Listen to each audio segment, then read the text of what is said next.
Buenas tardes, hoy es 18 de marzo, se festejan un aniversario más de la expropiación petrolera y me parece que podría ser interesante plantear algunas reflexiones alrededor del evento. Por un lado hay que recordar que esto que ocurrió en el año 38 ocurrió sobre todo como consecuencia de un laudo, esto es de un conflicto laboral entre los trabajadores y la empresa, las diferentes empresas que en ese entonces estaban en el sector petrolero, y ante el incumplimiento de un laudo laboral, y seguramente también midiéndole y haciendo un cálculo político, el presidente Cárdenas pues tomó la decisión de la expropiación petrolera. Entonces empezó como un conflicto laboral, en donde sobre todo tenía que ver con la posibilidad de que las empresas hubieran aumentado los salarios a los trabajadores. Las empresas se resistieron. Con la gran depresión de los Estados Unidos y en el mundo, pues habían caído los precios del petróleo, se habría caído la posibilidad de aumentar los salarios, pero después sí había condiciones para aumentarlo. Y bueno, es un evento importantísimo que tuvo todo el apoyo, sobre todo de la sociedad, al presidente Cárdenas en ese entonces, y por eso yo creo que se queda esta idea también como de un evento realmente muy importante y de mucha trascendencia. La industria petrolera crece en México muy fuerte entre los 40 y el año 80, bueno, en este caso Pemex, pero creo que es muy importante también reflexionar sobre lo que era el petróleo en ese entonces y lo que es hoy. Cuando los precios del petróleo eran altos, cuando la economía estaba petrolizada, cuando México tenía mucho petróleo y potencial de crecer, y cuando no teníamos la menor idea de lo que era el cambio climático, me parece que la decisión correcta pues era apostarle al petróleo. Fue además un ingreso importantísimo para las arcas del país, fue algo que nos permitió invertir en el desarrollo del país, aunque también seguramente también fue algo que impidió que se desarrollaran otras industrias y quizá también impidió que hiciéramos una reforma fiscal mucho más de fondo para no ser tan dependientes del petróleo. Pero hoy, cuando por un lado, ya no vivimos en una economía petrolizada, sino que estamos en una etapa de transición.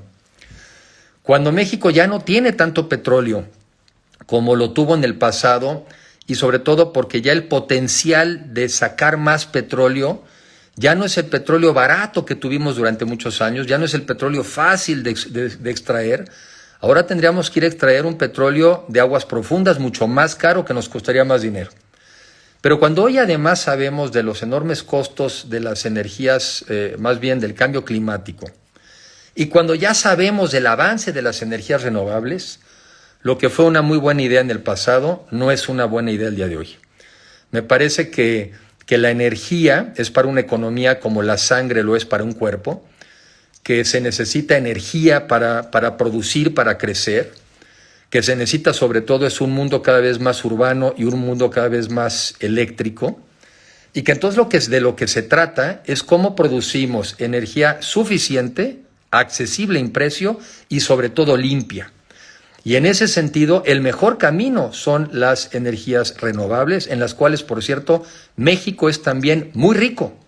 Somos un país con viento, somos un país con mucho sol, somos un país con marea, somos un país con energía térmica. Podemos ser sin duda una de las grandes potencias en materia energética, pero esta vez no a partir del petróleo, sino a partir de las energías renovables. Por eso creo que es muy importante reconocer y conmemorar este evento, pero ponerlo en su justa dimensión. Yo creo que lo importante de los liderazgos es cómo reaccionan ante su coyuntura, ante su momento. Y lo que, repito, fue una muy buena idea en su momento y fue una buena idea en el pasado y fue una buena coyuntura en el pasado, no lo es el día de hoy. México tiene que apostarle a las energías renovables. Fíjense, me platicaba el otro día alguien, como un tema que creo que vale la pena tomar en cuenta, que ya están teniendo dificultades en el estado de Querétaro para abrir nuevas inversiones porque no te pueden garantizar que va a haber energía o que va a haber electricidad. Ese es el peor de los mundos.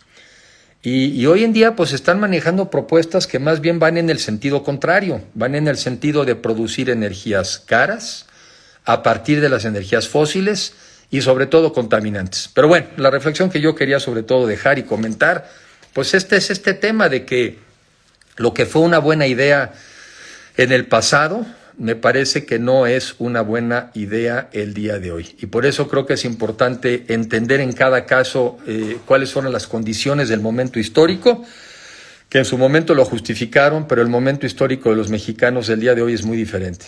Es un país urbano, un mundo cada vez más eléctrico, estamos en una crisis de cambio climático y existe la posibilidad de hacer energías renovables que son mucho más limpias y que son mucho más conscientes del medio ambiente. Los mexicanos tenemos que estar a la altura de los retos y me parece que nuestra apuesta tiene que ser por las energías renovables. Pues les mando un saludo muy afectuoso y conmemoremos el pasado haciendo cosas inteligentes para nuestro futuro.